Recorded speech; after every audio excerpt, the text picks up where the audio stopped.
فرماتے ہیں کہ میں اگر کسی کو خلیل بناتا، دنیا میں کسی کو خلیل بناتا تو حضرت ابو بکر کو بناتا، مگر میں اللہ رب الکریم کی خلت میں ہوں۔ اللہ تبارک و تعالیٰ کا مجھ پر یہ کرم اور احسان ہے۔ نبی اکرم صلی اللہ علیہ وسلم نے فرمایا کہ دنیا میں جن جن لوگوں نے مجھ پر کوئی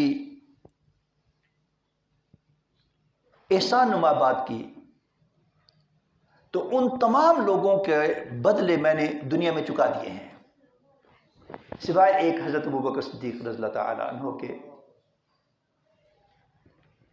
ان کا جو مجھ سے میرے ساتھ برتاؤ رہا، اسلام کے ساتھ ان کے جو معمولات رہے، اس کا اجر و انعام اللہ تبارک و تعالی آخرت میں عطا فرمائیں گے۔ حضرت ابو بکر صدیق رضی اللہ تعالی عنہ کو یہ عظمت اور رفعت شان بھی حاصل ہے کہ جب غزوہ تبوک کے موقع پر نبی اکرم صلی اللہ علیہ وسلم نے اپنے اصحاب سے جنگی تیاریوں کے لیے، جنگی اخراجات کے لیے معاونت کی بات کی تو سب لوگ اپنی بساط کے مطابق اپنے مال و اسباب لائے۔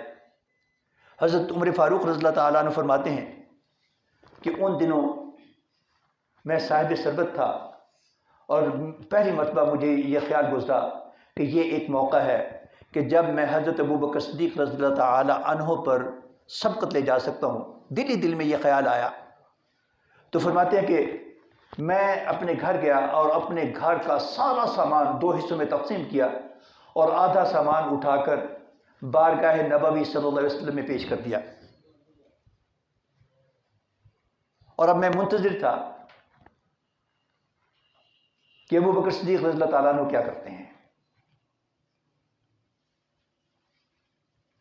کہتے کہ جب ابو بکر صدیق رضی اللہ تعالیٰ عنہ آئے تو پتہ چلا کہ انہوں نے اپنے گھر کے سامان کو 2 حصوں میں تقسیم نہیں کیا، بلکہ وہ اپنے گھر کا سارے کا سامان اٹھا کر نبی اکرم صلی اللہ علیہ وسلم کے قدموں میں لے آئے ہیں۔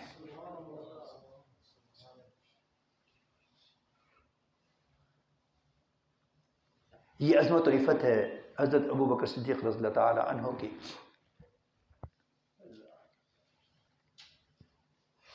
ہجرت سے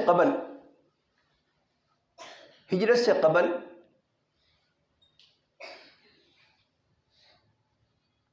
جو کوئی غلام ایمان قبول کرتا، کفار و مشرکین اس پر اپنے جور و ستم، اپنی سختیاں، اپنے مظالم بڑھا دیتے۔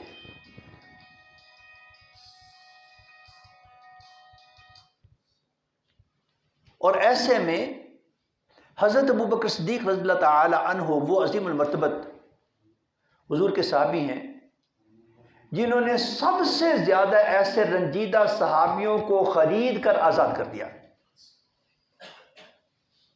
ان میں ایک بڑا نام حضرت بلال رضی اللہ تعالی عنہ کا ہے۔ حضرت بلال رضی اللہ تعالی عنہ نے جب ایمان قبول کیا، آپ لوگوں نے بار بار سنا ہوا ہے کس قدر ان کو ظلم و ستم سے گزارا گیا۔ خدا کی پناہ، اللہ اکبر۔ مکہ العظیم قدرتی طور پر ایسا شہر ہے جس میں گرمی بہت شدید ہوتی ہے، اور ابھی بھی راؤنڈ دا ایئر پورا سال وہاں پر اے سی چلتے رہتے ہیں۔ ہم تو ابھی ٹھنڈ میں مبتلا ہے نا، اگر جون جولائی کے ایام ہوں تو ہمیں ایسی حالت میں یہاں پر بیٹھنا دشوار ہو جائے۔ یہ جو اے سی کی سہولت میسر ہے اس کو ہم استعمال کرنے کی کوشش کریں کہ اس کے بغیر گرمی کی شدت زیادہ ہے۔ اور اس وقت ہم تصور بھی نہیں کر سکتے کوئی اے سی چلائے، اور اگر کوئی اے سی چلانے کی کوشش کرے تو ہم اس کو کوئی اچھے الفاظ سے یاد نہیں کریں گے۔ لیکن مکہ العظیم میں اتنی گرمی پڑتی ہے کہ راؤنڈ دا ایئر، پورا سال وہاں پر اے سی چلتے رہتے ہیں۔ گرمی کی شدت کتنی ہوتی ہے، میں آپ کو ایک چھوٹا سا اپنا ہی واقعہ بیان کروں کہ میں ایک دفعہ سفر حج پر تھا۔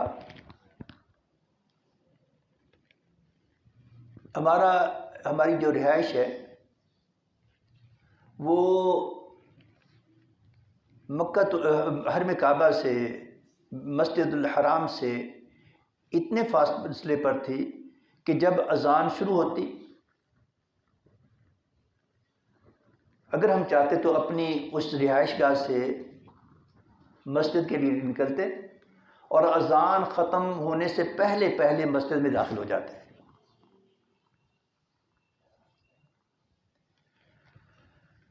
ہمارے گروپ میں ایک خاتون تھیں، گوجرانوالہ سے ہی تعلق تھا ان کا، اگر موجود ہیں تب بھی اور اگر وہ دنیا سے فانی سے کوچ کر گئی، دونوں صورتوں میں اللہ رب الکریم ان پر رحم فرمائے، اپنا فضل فرمائے۔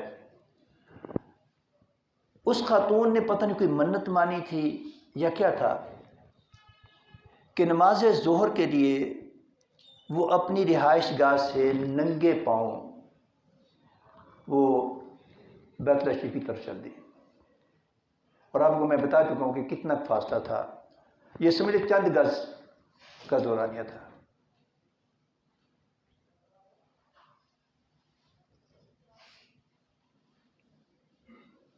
وہ اپنے گھر سے چلی، ننگے پاؤں چلی ہیں،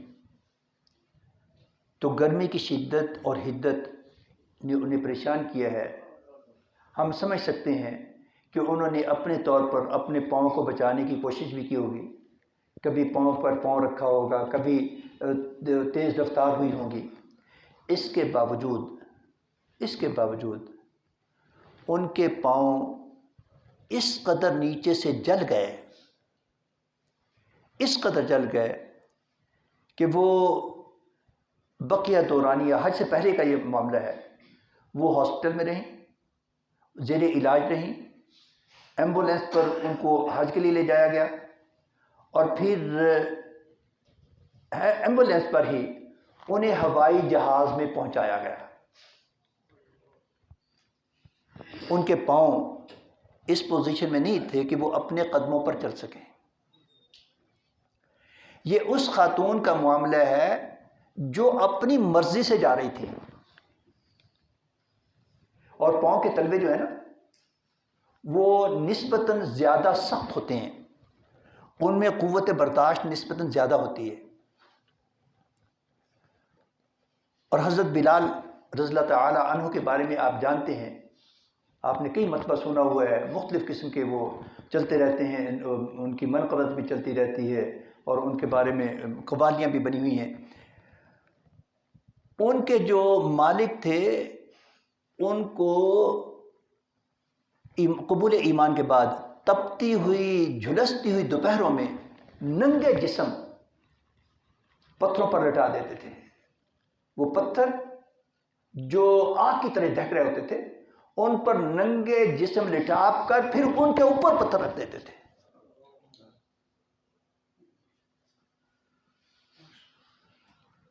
نبی اکرم صلی اللہ علیہ وسلم کے وصال کے بعد حضرت بلال رضی اللہ تعالی عنہ مدینہ الکریم سے انہوں نے کوچ کر لیا،